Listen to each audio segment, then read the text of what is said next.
Good day, Tantronics. It's me, Debbie. Maybe you're asking why I'm here and where is Bench. Bench is preparing for Naisha. That's why he asked me to welcome you on this new tutorial, the Naisha Dungeon. Let's get started. Naisha is an area where you get rare grade high items, armors, and premium items like EDA level weapons, legendary armors, and many more. How to experience this event?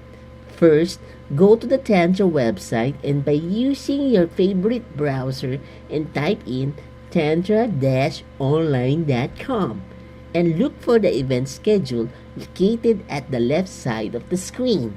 This indicates the time left for the event to start. You will need a Naisha pass that you can obtain in the premium shop located at the ETC tab. Scroll down and buy the pass worth 210 tani, or you can buy to other players who sell in their item shop.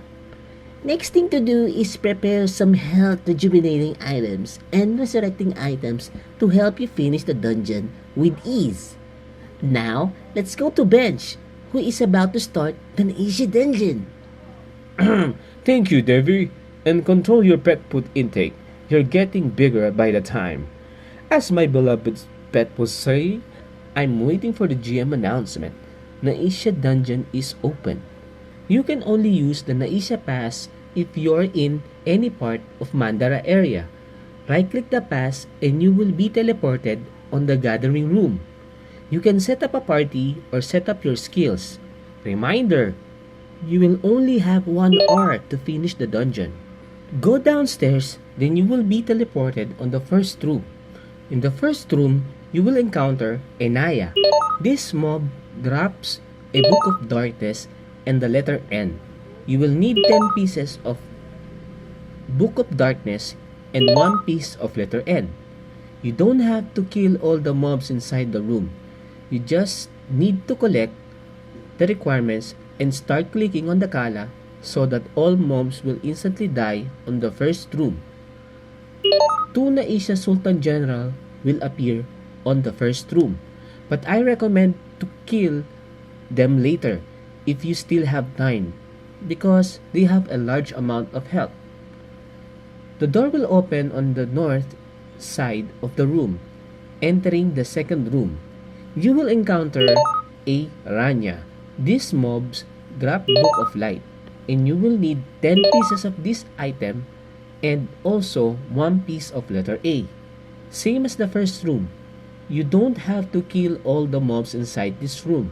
Just click on the kala if you are completed the requirements. 1 Naya soldier and 1 Ranya soldier will appear in this room. Just like what I did on the first room, ignore this mini boss and start on the next room. This will save you some time because you will be more focused on the last boss. Go north again and climb the stairs to enter the third room. On this room, you will encounter a Chago. This drops Book of the Death and the letter I. Collect 10 books and 1 piece of letter I, then right-click on the kala to finish the area. 2 Chago soldiers will appear on this area, same as the other rooms. Ignore the mini-boss and go north and enter the fourth room. At this area, you will encounter a Navel that drops Book of Life and the letter S. You will need 10 pieces of this book and 1 piece of letter S. After collecting the requirements, there is a maiden or an NPC at the center of the map. Click her and all the mobs will die on this room and 4 mini-boss will appear. 1 naval soldier, 1 Ranya soldier, 1 Naya soldier, and 1 Chago soldier.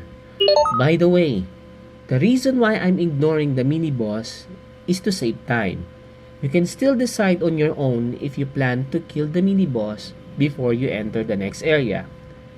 Next, at the 5th room, you will encounter a Naira, which drop a letter H.